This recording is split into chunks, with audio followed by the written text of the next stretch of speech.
codaynta heshiiska aagga ganacsiga xorta ee qaaradda Afrika iyo heshiiska xubinimada suuqa casriga bariga Afrika iyo Koonfur Afrika COMESA. mudane gudoomiye korankeena maanta waa 145 haddaan noo ogolaato waxaan ku bilaabanaynaa aayadaha qur-aanka kariimka waxaan u yeeri doonaa Dr. Axmed.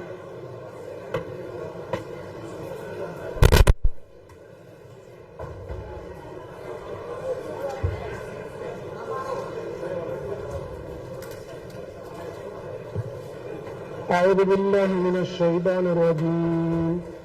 بسم الله الرحمن الرحيم. والعصر إن الإنسان لفي خسر إلا الذين آمنوا وعملوا الصالحات وتواصوا بالحق وتواصوا بالصبر. صدق الله العظيم.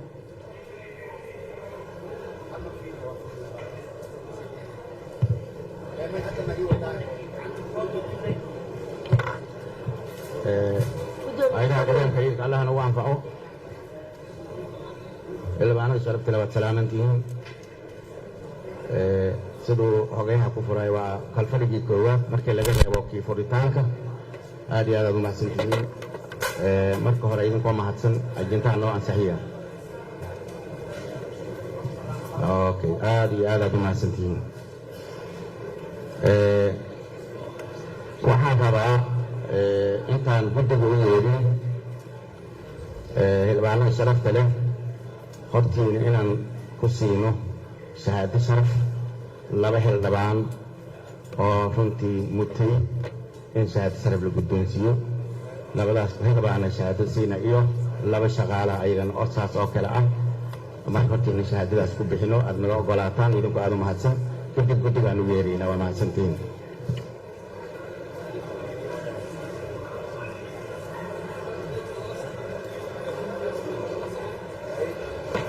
xildhibaan cabdiraxmaan mobleen iyo xildhibaan biix guuleed 2 xildhibaan weeye. maaragtay cabdiraxmaan ha soo diyaar garooba u soo tegaya.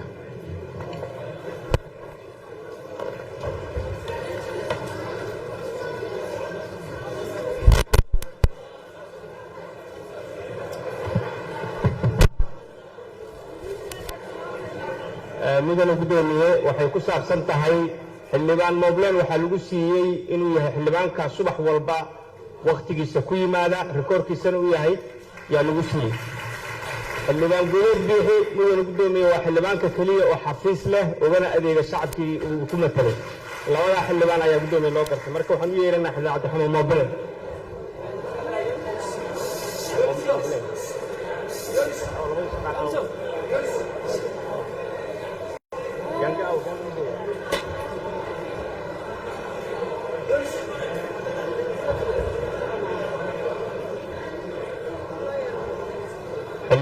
xildhibaan guuleed biixi.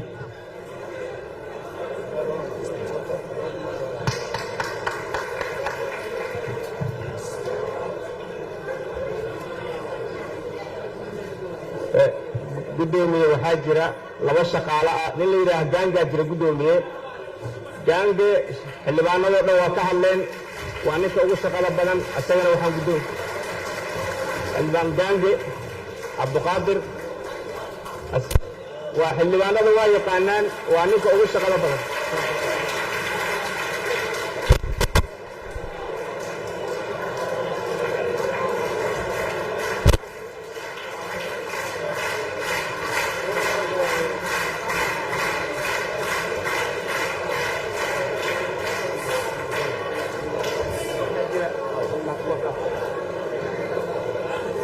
mudane gudoomiye waxaa jira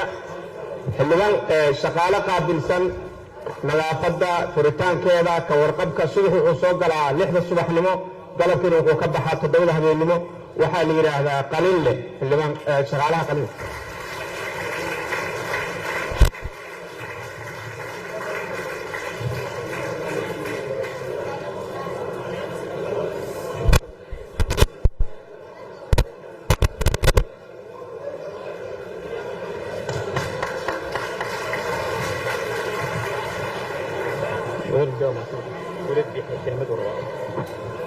xildhibaanada sharafta leh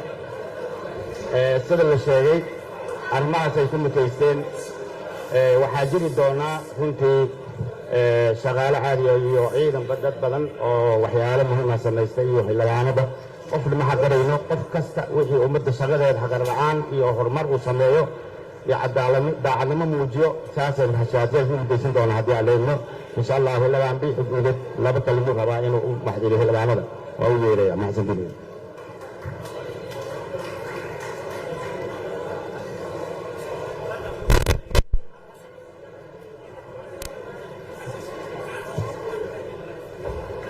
mahadsanid gudoomiye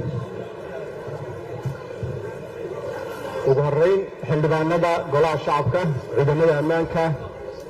saxaafadda waxaad ku salaamayaa salaanta islaamka asalaamu calaykum waraxmatullaahi wabarakaatu salaan kadib waxaa la yidhi haddii lagu sheelana waa la issheegaa haddii lagu sheegana waa la issheelaa umaan soo istaagin anigu sababtaa laygu gartay in laygu guddoonsiiyo abaalmarin anigoo huba inay halkan fadhiyaan dad badan oo iga karti waayo aragnimo iyo shaqo badan keliya waxaan u soo kacay inaan idhaa guddoomiye waa mahadsan tahay haddii cidi abaalmarin u baahan tahay guddoonka golaha shacabka baarlamanka 11aad muddadaa 3 sano iyo dheeraadka ah waxaan goobjoog u ahayn duruufo adag dagaallo oohiya xaalad kastoo dalka ka dhacda iyadoo maqiiqan beelbaabta ay nooga soo gelaysay xeeladihii iyo tabihii lagu xallinayey ee odaynimada lahaa gudoomiye waa ku mahadsantahay in golada wada jira aad 3 sano baarlamanka 11aad lafteedu ammaanta waa leeyahay u malayn maayo baarlaman inaga wanaagsanay inuu jiray wax soo saarkeenna sharci isku duubnideenna wada shaqaynteeda marka intaa la eego waxaynu nahay in ku dhow 80 sharci iyo dhowr iyo 10 heshiis ayaynu runtii ansixinay aad iyo aad baa mahadsantiin mar kale guddoomiye waa mahadsan tahay xildhibaanaduna waa mahadsanyiin waxaan u qaadanaynaa un arrintan dhiirigelin wax badan oonu qabanay ma aragnay waa mahadsantii asalaamu calaykum raxmatullahi wabarakaatu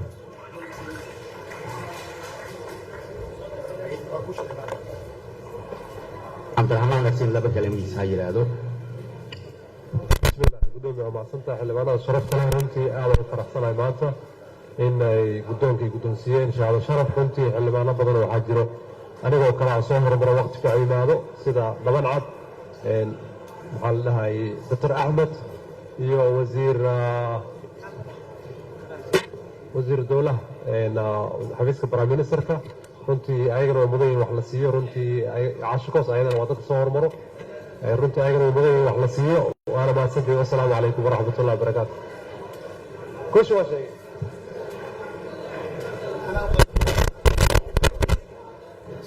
gudoomiye mahadsanid xildhibaan aweys gudoomiye ku-xigeenka guddiga arrimaha dibadda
mahadsanid gudoomiye xubnaha sharafta leh xildhibaanada waxaa maanta yani aan jecelnahay ka guddi ahaan guddiga arrimaha dibadda waxaa jira axdi ka hadlaya xuquuqda caruurta iyo baraaraha afrika taas oo ay mataqaanaa guddigeenna iyo ay iska kaashanayeen guddiga xuquuqul insaanka marka waxaan jeclahay maadaama dhowr jeer yani mataqaanaa laga munaaqashooday labada guddi ee ay qusayso marka maanta waxaan jecelnahay in gebagabadii aan xildhibaanadana ka codsanaynaa inay u codeeyaan maadaama waxaan ay yihiin axdi yani mataqaanaa uu ka dhexeeyo waddamada caalamka taasoo sideedaba shuruucda caalamiga ah waxaa lagu yaqaanaa in haddii waddan arrimaha ka quseeya shuruucdaasi waddankaas hadduusan u dhimaynin xagga dhaqanka iyo xagga diintiisa hadduusan wax u dhimaynin sharcigaasi in micnaha badanaa la ansixiyo ama wixii dhibaayo markaas uu ka reebo inta kale uu ku raaco saa darteed heshiisyada caalamiga waa heshiisyo iyagu mar walba dowlad weliba dhinaca ay ka qusaysa ka qaata wixii aan ku qusaynina ka taga sidaa darteed ujeeddo soo gudbin warbixin iyo codayn axdiga afrika ee xuquuqda iyo baraaraha carruurta mudane guddoomiye guddiga arrimaha dibadda iyo iskaashiga caalamiga ee golaha shacabka wuxuu si waafaqsan qodobka 86 firqadiisa koowaad ee xeer hoosaadka golaha halkaan idinku soo gudbinayaa warbixin aqrinta labaad ee axdiga afrika ee xuquuqda iyo baraaraha carruurta axdigan wuxuu guddiga si rasmi ah ugu soo wareegay taariikhdu markay ahayd May 19-keedii 2025 si golaha ay u soo diyaariyaan warbixin aqrinta labaad ee qoraala mudane guddoomiye guddiga intii uu ku guda jiray diyaarinta aqrinta labaad wuxuu kulamo kala duwan la yeeshay guddiga xuquuqul insaanka iyo haweenka iyo arrimaha bini'aadanimada ee golaha shacabka ee baarlamaanka jamhuuriyadda federaalk soomaaliyeed iyo sharciyaqaanka golaha shacabka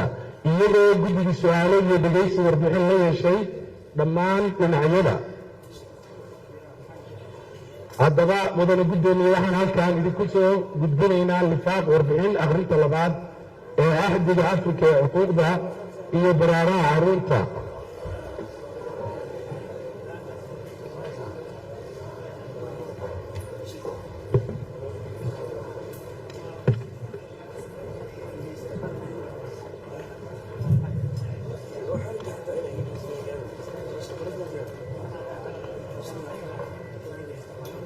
guddiga isagoo gudanaya waajibaadkiisa dastuuriga si qoto dheer u darsay axdigan wuxuuna la fariisay maqaasiidda shareecada islaamka iyo dastuurka ku-meelgaarka wuxuuna dul istaagay qodobo badan oo taabanaya xuquuqda iyo xoriyaadka carruurta kuwaas oo ka jira axdigan sidoo kale guddiga wuxuu la tashaday guddiga xuquuqul insaanka iyo arrimaha bini'aadanimada ee golaha shacabka baarlamaanka jamhuuriyadda federaalk soomaaliyeed xukuumaddu waxay soo jeedisay in laga joogsado oo laga galo reservation qodobada kale ah qodobka 2, 9, 10, 11, 12 firqadiisa labaad iyo qodobka 24 ee axdiga mudane guddoomiye qodobadaas marka laga reebo qodobka labaad waxay ka hor imaanayaan maqaasidada shareecada islaamka iyo dastuurka ku-meelgaarka halka qodobka labaad ee axdigan uu qeexayo da'da carruurta inay tahay 18 sano kaasoo waafaqsan qodobka 19 firqadiisa 8 ee dastuurka ku-meelgaarka oo qeexayo da'da carruurta inay tahay wixii ka yar 18 waxaa kaloo xusid mudan in xadidaadda da'du tahay mid ay isku khilaafsan yihiin culimmada islaamka oo ay qaar qabaan in da'da qaangaarku ay tahay 18 sidaa darteed guddiga wuxuu soo jeedinayaa in laga gaabsado ama reservation laga galo qodobada hoos ku qoran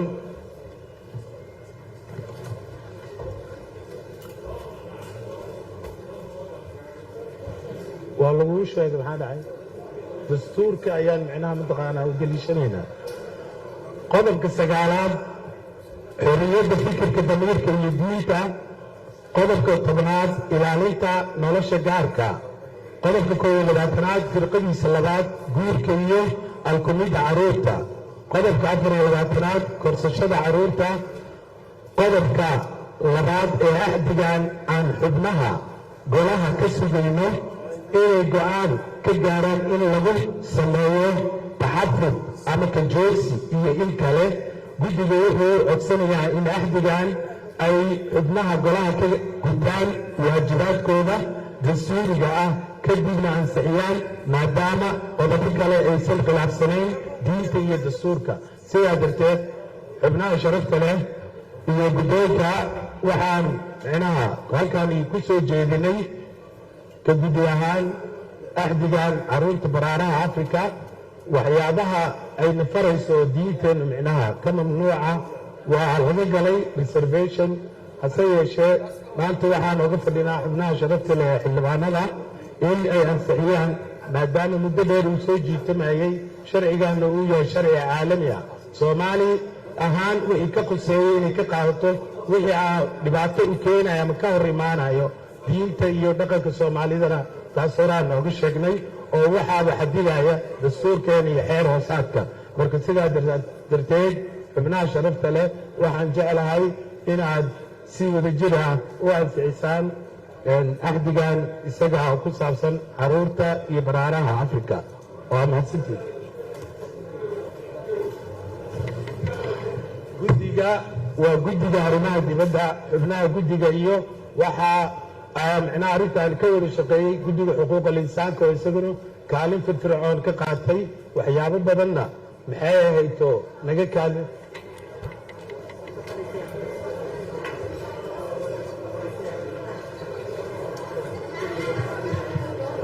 okay xildhibaanada sharafta leh waa mahadsan yahay gudoomiyaha gudoomiye guddiga arrimaha dibadda iyo guddiga xuquuqul insaanka waa mahadsan yihiin sida maaragtay heer hoosaadkan uu qoraayo heshiis markay tahay akhrinta labaad markay dhammaato cod lagu geliya waxaan kale rabaa in siduu u caddeeyey gudoomiye ku-xigeenka noo akhrinayey intii xukuumadda rasaarada ka soo gashay culummada soomaaliyeed markii loo bandhigay inay tilmaameen in maaragtay raseefo laga galo sidoodii aan ku raacaynaa sidai culummadii soo jeedisay xukuumaddana maaragtay u tilmaantay baan u raacaynaa sababtoo ah maadaama heshiis caalami uu yahay anigu waxaan xaq u leenahay wixii diinteenii dhaqankeenii dastuurkeenni wixii waafaqsanayn inaan raseefo ka galno kuwaasna ma quseeya inaan idhaahno laakiin inta kale oo maaragtay culummadii xukuumaddii noo soo gudbiyeen guddigeen markii soo fiiriyey golaha inta lagu akhriyay kulli la tilmaamay sideedana loo qaadano marka maadaama taasna la caddeeyey marka waxaan leeyahay idinku aad u mahadsan xildhibaanada in la ansaxiyo ogol gacanta u taagin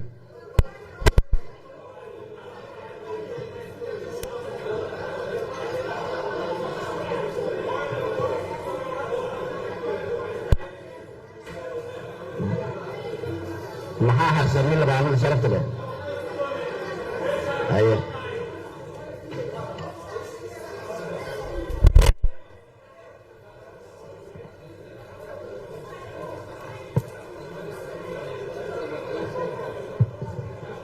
guddigu waxay noo soo jeediyeen in qodobka labaad ee heshiiska caruurta afrika uu tilmaamayo in da'da carruurtu ay tahay 18 sidaa laashnageed uu waafaqsan yahay dastuurka kumeelgaarka qodobka 9aad haddana waxay yidhaahdeen arrin dastuurka waafaqsan ha laga aamuso ama aan ka goosamaynay golahani uma odayn karo wax dastuurka ka soo horjeeda dastuurkeennu hadduu dhigayo carruurta 18 yihiin kama aamusi karno reservation kama geli karno arrin dastuuriga dastuurkay jirinaysa arrintaasi wasalaamu calaykum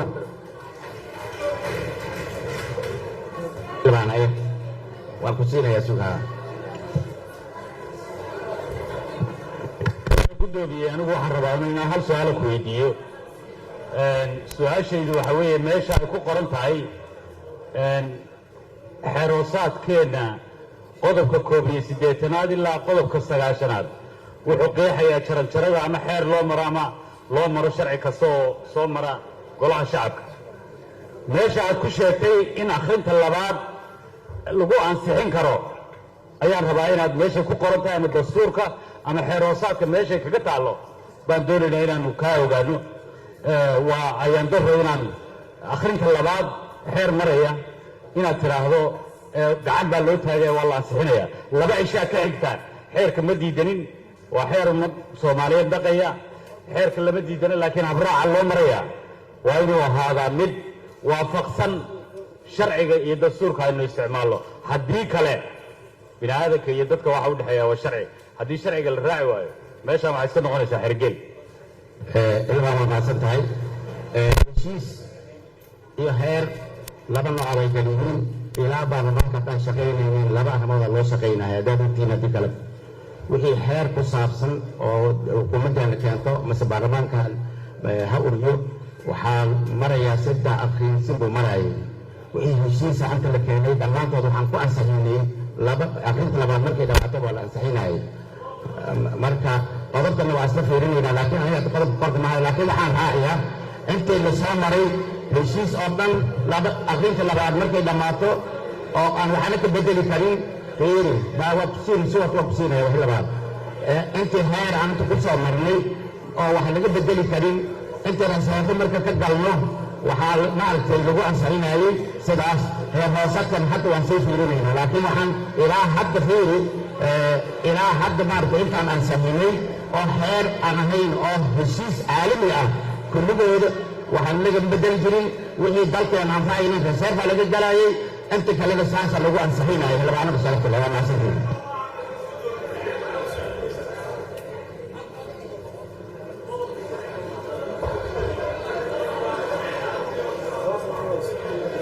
kuma dhegaysanaysa waxaan adig kuu caddeeyey xildhibaanada kuwaan ahay xildhibaanada soo ma ahayn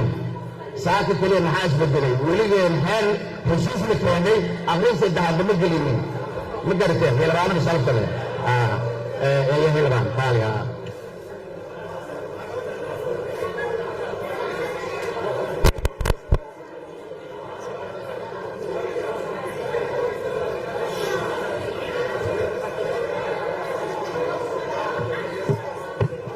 بسم الله الرحمن الرحيم مدن gudoomiye waa mahadsan tahay adaga waxaa islahayn gudoomiyuhu waa kalfadhi ugu dameeyey sharciga iyo xeeroosaadkooda ku dhaqmaya sida ay xildhibaan kooshin uu halka sheegay gudoomiye midna waa naga su-aal oo adaa lagaa rabaa inaad xeeroosaadka intaad soo qabsato la soo baxdo siduu caddaynayo xeeroosaadkeennu gudoomiye ama heshiis ha noqdo ama sharci ha noqdo arrinta labaad iyo codaynta la iskuma dari karo xeeroosaadku wuxuu qabaa maalinta koowaad in la qaybiyo 48 saac ay xildhibaanadu ay soo haystaan markaa kadibna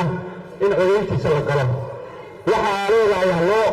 leedahay gudoomiye ha loo codeeyo haddaa noo qaybisay maana arag see ku codayn karnaa gacmaha ugu taagi karnaa taas waxa weeye waa arrinta sharciga ah oo sharciga in la raaco baa muhiima mudana gudoomiye waxaa kaloo iyaduna qoraalka ku jira marka laga yimaado arrinta deeda oo halka laga hadlay oo dastuurkeennu siduu wuxuu waafaqsan yahay inaan laga aamusi karin waxaa kaloo iyaduna jirta qoraal halakana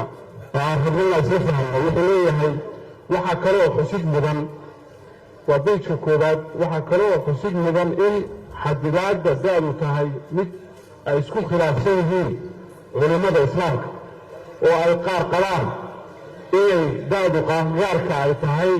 18 sano dabcan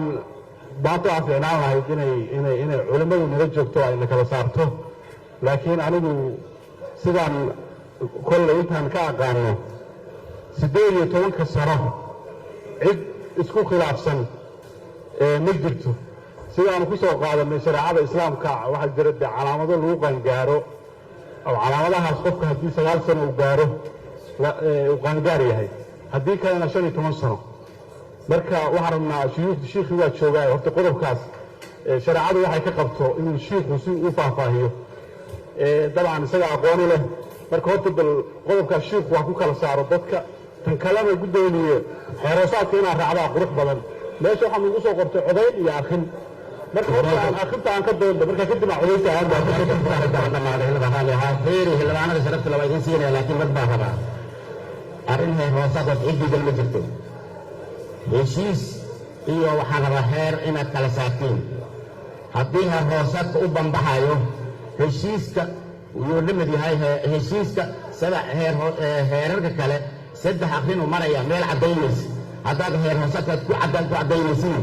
waana tusaysiin laakiin heshiiska heerar kale waxbaa laga bedeli karaa waxbaa lagu kordhin karaa waad ogtihiin heshiisyada waxa lagama bedeli karo waxaan laguma dari karo saasa 2 aqrin looga reebay daraaddeed marka intii soo martayna saasay ahaayeen wixii maaragtay aan dalkeena anfacaynin macluumadeena la kaashaday waa la dhamay hadda markii la idin diro afrika u noqotaan hal xaraf lagama bedeli karo wixii culimada iyo xukuumadda yeelan maaragtay sidii ay u sheegeen wax ka bedelina lama hayo marka walaalayaal arrinta maaragtay yani ay noqonin waxa horey u jiri jirin in maaragtay arrinta culays looga dhigo daraaddeed inuu dhexsirka noqdo waa laga fiican yahay heer hoosaadka ma dhahaayo heshiiska aniga ma xasuusin meel heshiis laakiin heerarka kulle 3 aqrin bay galayaan wixii heer ku saabsan wixii sharci-dejin ku saabsan laakiin heshiis oo 3 aqrin galay welina ma soo marin waxaa la fiilinayay wax ka bedelka wixii lagu soo qoray dib loo aqrinayay waa la saxayay laakiin heshiiskii maxaa laga bedeli karaa waay maxaa aqrin 3 looga baahiyay saas daraaddeed looga tagay labaana sharafsade marka aniga waxaan qabaa arrintaan cod aan gelino sidii horey ahaan jirtay aan ku gudubno weligeeda ma dhicin heshiis inta la keenay oo aqrin 3 loo gudbay ma jirto waad ogtihiin xildhibaanada kama murmi jirin markay ogaadaan wixii dalkeen anfacayni shareecada islaamka iyo dastuurkeeni iyo dhaqankeena wixii anfacay marka laga reebo la caddeeyo gacantaa loo taagi jiray nidaamkaan kusoo jirin saas waa walaali adiga waad u mahadsan markaan waxaan qabaa cod halageliyo aadaad u mahadsantihiin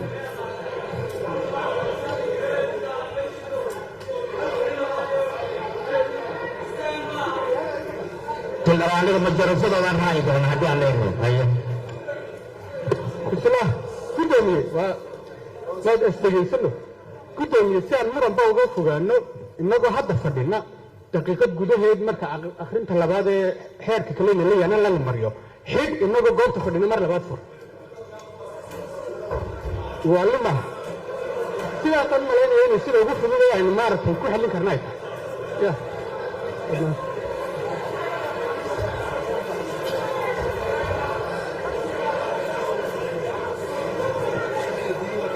السلام عليكم ورحمة الله وبركاته بدون وياك سلامي سلام تبعدي أنا شرع الإسلام كون بان كهنيا هذا كل جنيا إلى البحان جدية أنت كي استوى حدا شرع الوداد السديري ترى جدية وكل صحيح جدية منك هذا شرعية لا يروي أنت كل أقمية dalkan waa dal muslima dalka muslimka ah diintana waxay qabtaa qofku 15 inuu kor hoos ku qaangaaro waxay kaloo qabtaa qofka calaamooyin lagu qaangaaro inuu leeyahay haddii guddigu istaagay da'da midoo gudoomiye waxaan qabaa ayagu waxa ay dhaheen in lagu baan qabaa lagu gudoomiye waxaa kaasaan qabaa midda labaad dadka hadda qalinayay shareecada islaamka meesha ay ku taalo isbeedyo baa lagu qaangaaraa keensada ayuu sharciga islaamka ka hadlaya wasalaamu calaykum waraxmatullaahi wabarakaatu guddiga waa ku mahadsanyahay sidaasna shareecada islaamka inoo ilaalshowe إلا بعض وحسينيا إلا بعاشة كحكة وين وحسينيا حسن قدام يا معتني حينما أنه هاي السلام من سنة مركا يا ابن السيد سيئة الأرض حراسات قراء شعبك هكذا بنا شرع ولا تشوفي أنا بنان لا تشوفي أنا بنان مركا ربطان نساد دانتان بالحيدة وأنا قلت مطان مركا ربطان وحلاب قواد كيسان أحذي يا شروع ولا الكلاتاي حراساتك وحا قرن يدي في شرعياتكم انت وصامر يوم كل ولا صدح حراركنا شايبين يصدح سنة بدبان شوفني محان كوي هرا أخرمت اللي بعد الله سحيوين كان محاك ورايا وإني ما يهيني أنا فكر وحياتي من أنا قدامي بارلمانكو حقوق لبحاء أب هدي له وكلا بحانا وين شوغان بارلمانكو ما أنتو فرمين ما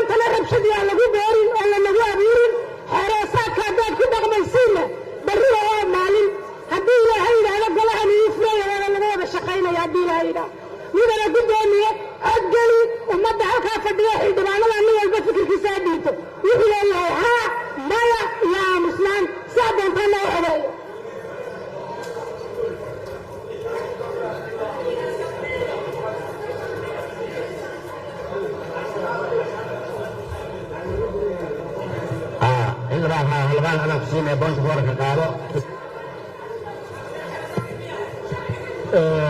gudoomiye waa mahadsan tahay. gudoomiye doodaada waxaa ku salaysay oo tiri hindisi sharciyeedka golaha la keeno ayaa la ogol yahay in la waafajiyo xeerarsaadka, laakiin heshiiska hal mar baa la aqriyaa, marka labaad waa la codaynayaa. xaqiiqiyan haddii la fiiriyo heshiisyo la keenay ayaa ka khatar badan hindisi sharciyeed inagu aan samaysanay oo waddankeena gudaha u samaystay. xildhibaan aan fadhiisano marka cidda u baahan in xuquuqdooda iyo baraarahooda laga shaqeeyo waa ciyaalka yareera dalka jooga. baarlamaanka markaa ku soo socoto darbiyada jeetaan ciyaalka yareeraha Soomaaliyeed. marka meesha waxaynu isku haysanee waxaan isku haysanaa gudoomiye ciyaalka Soomaaliyeed in heshiis loo galo waa ogol lahay, laakiin sifa sharciga hala mariyo. heshiisyo golahani ansixiyey ayaa mugdi weyn iyo dawo waaweyn ay ka dhasheen oo sidaasoo kale loo dhaawaciyey oo daqiiqada laga dhigay oo aan loogu tuntay inaynu noqonay baarlamaankii ugu horreeyey ee taariikhda ansixiyey waxaysan arag. marka gudoomiye meesha ay ku qoran tahay in marka koowaad la aqriyo marka labaad la ansixiyo oo sharciga noo sheeg, haddaysan jirin waxaan ogol lahay in naloo qaydiyo, soo akhrino, culimada la keeno, sifa sharciga markaas aan mataqaanaa lagu ansixiyo iyadoo aan halkaa joogto. wixii kale waa ceebtii aynu arki jirnay iyo baarlamaankii waxseeta ay gacanta wanaagsantii. waa mahadsan tahay xildhibaan Abdifatax.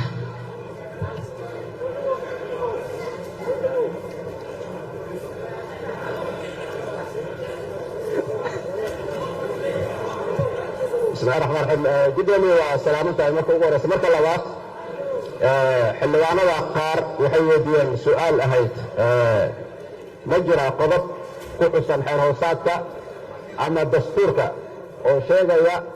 in heshiiska uu maro 3 fadhi inuu maro. dhanka kale aan ka eegno ma jira xeer hoosaad qodob ka mid ah xeer hoosaadka ama qodob ka mid ah dastuurka oo diidaya in hal fadhi uu maro heshiiska. maadaama uusan jirin ay tahay muxuu ahaa curfi lagu soo dhaqmaayay dhowr heshiis oo halkaan soo martay, waxaan aaminsanahay wixii amendmenta dib ha laga sameeyo. gudoomiye horta dood kale ha nagu furin oo ansixinta geli. midda labaad ee soo hartay waxay tahay arrinta da'da ma qaangaar mise da'da mas-uuliyadda. haddii laga hadlaayo da'da qaangaarka ah sideedaba dhimashada nabiga calayhi salaatu wasalaam macnaheeda waxaa weeyaan dadka caqligooda ha furaan oo waxa markaas iyaga noloshooda iyo waaqicooda ku munaasibsan ha qaataan. dadka laga qaatana waa culimmada. guddigii haddii ay la soo tashtaan culimmadii islamarkaana ay soo jeediyeen da'daas iyada ah, annaga reer galbeed kama hadlin, culimmadana reer galbeed kama hadlin, guddigina reer galbeed kama hadlin, annagana yaanan ka carinin waaqicooda wax kastana yaanan dhihin reer galbeedka. reer galbeedka hadday wax ku fiican yihiin waa ka qaadanayna, haddii wax diinta qalasayna waa diidaynaa. taasu macno kuma dhisna. laakiin maadaama culimmada oo iyaga u xil saaran ummadda inay u fatwoodaan wixii ijtihaadaad ah oo cilmiga ama ku saabsan muxuu ah diinta ku saabsan shareecadana iyaguna u xil saaran yihiin, guddigiina ay yidhaahdeen waa la soo tashanay. culimmada kale la sugaayo maxay tahay? marka waxaan aaminsanahay gudoomiye doodan waa ballaarisay. waxaan jeclahay inaad soo xirto qof iga dambeeya uusan jirin, codkana aad geliso. waa mahadsan tahay xildhibaan aad u mahadsan tahay. xildhibaanadu waxaan u mahadcelinayaa heer hooseedka isla markii waa la baaray qodobka 110 fiiriya laba akhrisan lagu ansixin karaa. si fiican u fiirsada xildhibaan ayuu taal. midna gudoomiye xildhibaanada sharafta leh 110 fiiriya xildhibaanada heer hooseed ku saan u akhriya. midna gudoomiye heshiiskan haddaan nahay guddiga arrimaha dibadda waqti badanoo noogu yaallay, runtii shaqo fiicanna waa ka qabanay. raggii ama xildhibaanadii qaybta ka ahaa aan ka wada shaqaynay waxaa ka mid ahaa doctor maxamed oo runtii nin khabiir diineed ah. wixii diinta ka soo horjeeday ama aan u arkayna dhaqankeenna iyo shareecadeena inay waafaqsaneen waa qodobada aan ka gaabsannay oo waxa lagu dhaqayo Soomaaliya aysan qayb ka ahayn ama aan diidnay. markaana waxaan qabaa labada guddi si fiican ay u soo wada shaqeeyeen. dooda maanta dheeraatana waxaa u qaadanaa golaha maadaama furitaankiisii la marayo xildhibaanada meelo badan ku jiro in sharcigii laga bilaabay, laakiin heshiiskan waxaan qabaa in la waafajiyo dastuurka iyo xeerarka dalka. waxaan kaloo qabaa in la waafajiyo dastuurka iyo xeerarka maanta waxaan rabnaa in la ansixiyo si uu nooga gudbo runtii waqti badan nala yaalay markaan codsanayna anaga guddoomiyey ama xubinta guddiga arrimaha dibadda inaan ansixino heshiiskan waa mahadsantiin saaxiibada xildhibaan. Asalaamu calaykum. xildhibaan aad iyo aad buu mahadsan yahay. xildhibaanadii oo maaragtay shaki ka qabay waa u caddaatay aan u malaynaya, laakiin waxaan rabaa xildhibaan sareer haye waa ina doodta dhan joojiyaan rabay hayaan walaasi ku darsoonay.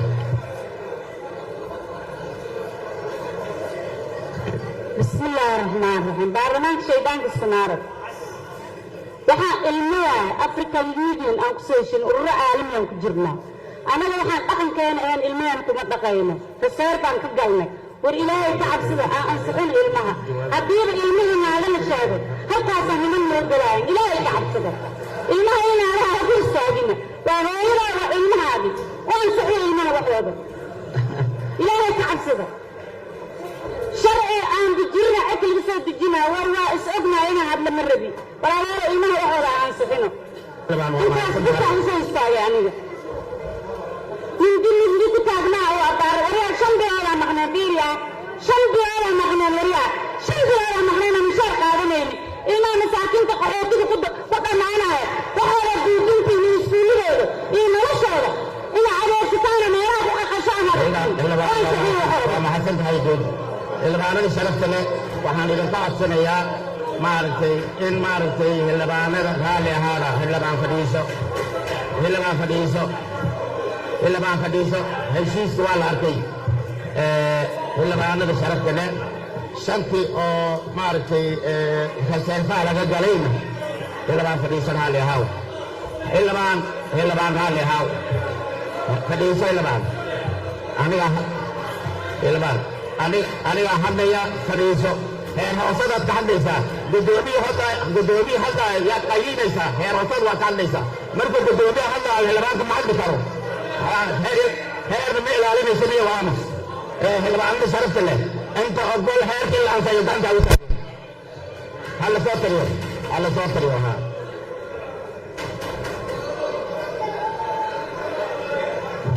jijiya انت ديدي دعم حتى انت ديدي هلا تريو هلا انت كعامل في هلا تريو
xildhibaanada sharafta leh kooramkeen wuu ahaa 145 xildhibaan waa ka aamuseen 10 xildhibaanna waa diideen 130 ogolaatay. sidaa daraaddeed heerka waa ansax. aad iyo aad u mahadsantihiin. guddiga kale ha loo yeedho.